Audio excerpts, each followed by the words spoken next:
A positive attitude gives you power over your circumstances instead of your circumstances having power over you.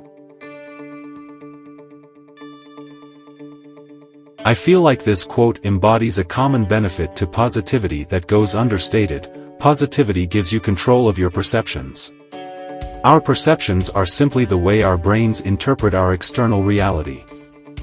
It might be best to think about it like a machine. Our external reality works as an input into the machine changes the input into something else, and then on the other end we get an output, which in this case is our perception. With a lens of positivity, we can mold these inputs into a form that is better received by our brains and body. This positive lens can be created a number of ways. You can do things like give benefit of the doubt, emphasize the good parts in certain situations, and assume good intentions in others. When negativity does present itself in your life, you can use these techniques to reason that it isn't all so bad, and you can focus on the less threatening parts. The alternative to this, which is mentioned in the second half of the quote, is that circumstances have control over you. This implies that you are subject to the way that life happens to you, and that lack of autonomy can lead to a snowball of negativity. So remember this, a positive attitude gives you power over your circumstances instead of your circumstances having power over you. Just like I say, take ownership of your personal development and your perceptions.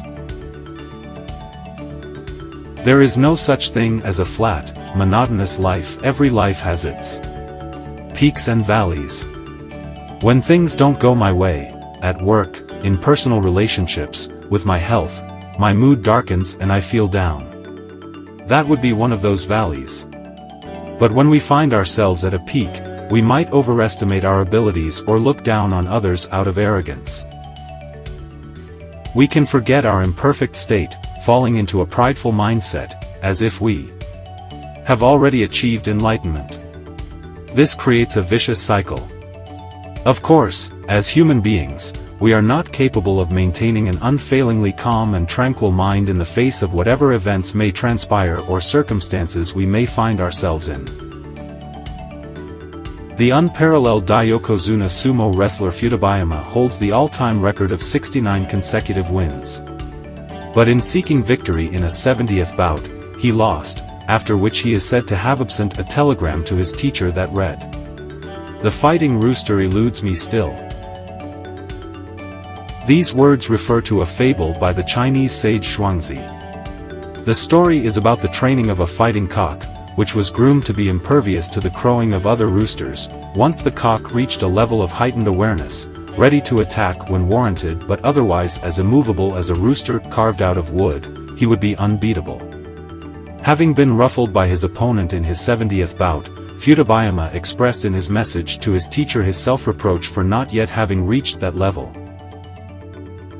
Even with his enviable temperament, technique, and physical condition, Futobayama still wavered, and achieving the state of the fighting rooster proved to be extremely difficult.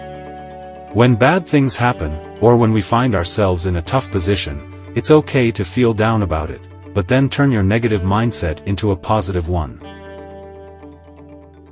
Here is an anecdote about a Zen monk. On a journey that was part of his ascetic training, a monk spent a night in a dilapidated shack. The conditions were so bad that leaves fell through a hole in the ceiling, and in order to ward off the cold, the monk had to pull up the floorboards to burn for warmth. Suffice it to say, he found himself feeling despondent. But when he happened to look up, he saw moonlight shining through the ragged cracks in the ceiling, and he felt enveloped by those beams of light. The monk realized that this was, in fact, an extraordinary experience. The forlorn thoughts that had occupied his mind dissipated, and he was filled with bliss. The fact that the shack barely kept out the cold hadn't changed. But instead of allowing that to make him feel despondent, he was able to shift his mindset to find joy in the moment. When you can't understand why certain things happen to you, it's natural to lament and begrudge the situation. But that need not be the case. My hope is that you can find a more positive way of responding, by saying to yourself, I can get through this, instead of just letting it upset me. I can hang in there. People also say, God never gives us more than we can handle. When things seem bleak, and you feel like your spirit will be crushed or that you're stuck between a rock and a hard place, remember this, and you will be able to get through it. This is the kind of thinking that can change your mindset. This is the kind of thinking that can bring you back to the here and now. How else to find a different direction? They say we shed our skin in order to mature, but it seems to me that, in order to do so, we must go through various difficulties or adversities. In other words, difficulties or adversities present opportunities for us to shed our skin and grow. You might even say that we ought to welcome these opportunities. The Buddhist monk Ryokan, who lived much of his life as a hermit but who was beloved by children, once wrote this. It is good to suffer a misfortune when suffering a misfortune. The spirit certainly has the power to change. If we keep this in mind, we can see our trials and tribulations as the opportunities they are.